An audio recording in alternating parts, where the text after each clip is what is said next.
So my name is Anorexia, I'm 23 and I suffered from anorexia.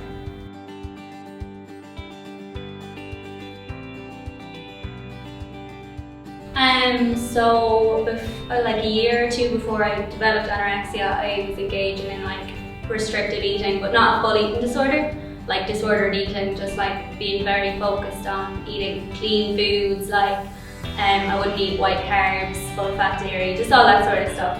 I think it really started because when I was a younger teenager, I was like naturally very thin, very sporty. And then I stopped playing sports and I got older obviously, so I put on a little bit of weight, but like I wasn't overweight, but to me I kind of lost my identity because I was always the skinny one in the friends group or whatever.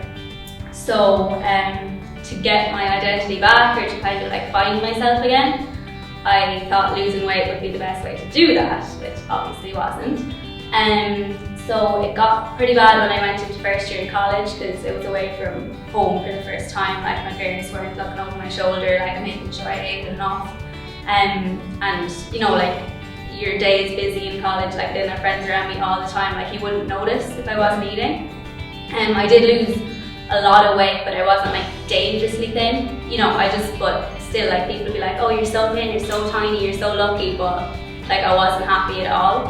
And then when I went home for summer, my family were obviously very concerned because I wasn't myself. Like I also suffered from anxiety, so it was a bad combination of things. Yeah.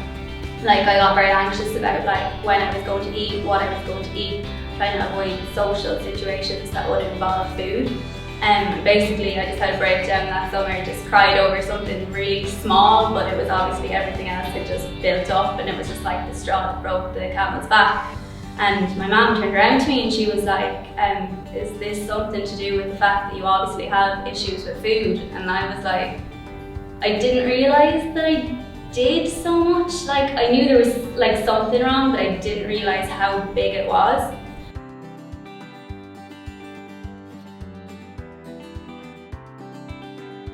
Yeah, it did, because then I decided, okay, I want to get help.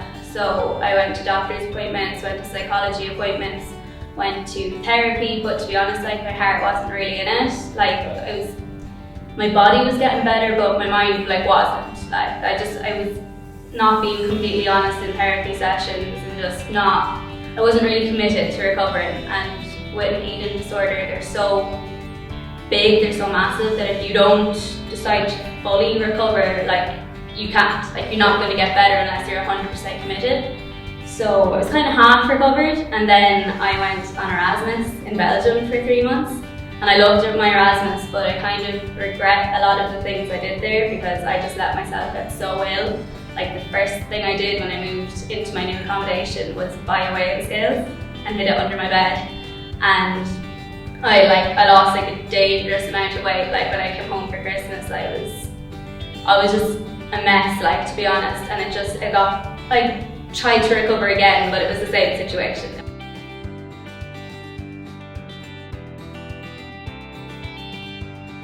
Like I don't know, like because I was kind of proud of how much weight I had lost and stuff on one hand, but then I was aware that was not healthy. It was very weird. It's like 80% of my mind was like the eating disorder, like oh, like keep going, like keep losing weight, like you're doing so well. But I still always had that one part of me that was like, that's not okay, it's not normal. And I never lost that part, thank God. Like that's why I'm where I am today. But I tried to recover again, relapsed again, and this was like the worst relapse I had. Like I don't know how I survived it.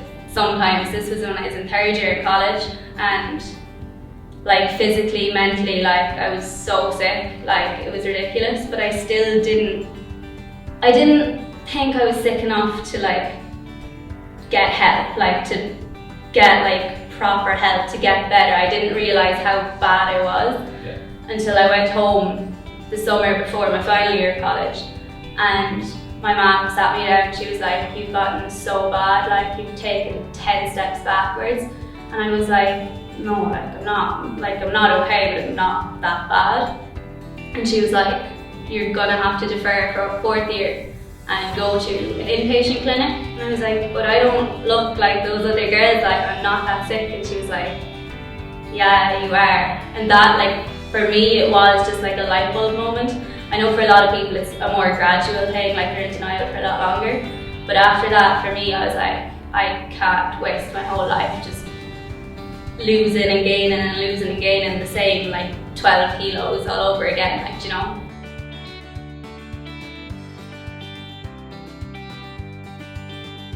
At the start, it was basically just talking to people, like that did help. But another thing is I was involved in the drama society in college, and once a week I'd go to drama, and that was the one thing that would get me through the week, like because I found that going to drama I could like express what was going on through a character. Yeah. So like I could express my emotions, I could express my feelings, but it was easier to do it on a stage than to like admit it to myself or through my own person.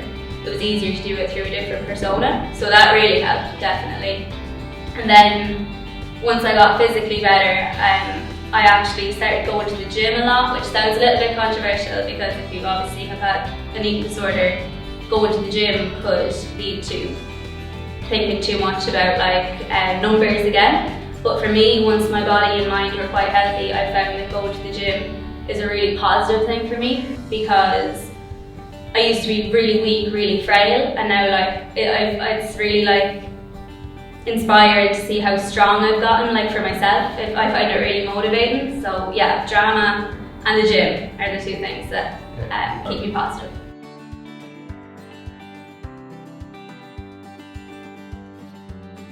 Yeah, I think that's a really, really good idea, because my mother actually works in a primary school. She's a special needs assistant, and I've helped in the school a lot. And every day I've been there, like kids will come up to the teacher, they'll be like, oh, like I feel sick, I have a pain in my stomach. And the teachers are never like, oh, is something like bothering you at home? Like, are you worried about something? They always focus on physical. They're always like, have you eaten lunch? Like, have you drank water? But they're never like, is there something deeper going on? Because I think with kids a lot of the time, like they have anxiety about things or they have emotional distress, but they aren't taught how to comprehend it. So they just have like a physical manifestation. Now obviously I'm not a psychologist or a doctor, but that's just how it seems to me. And I think that if they were educated on how to like acknowledge their emotions, acknowledge their feelings, it would be really, really helpful.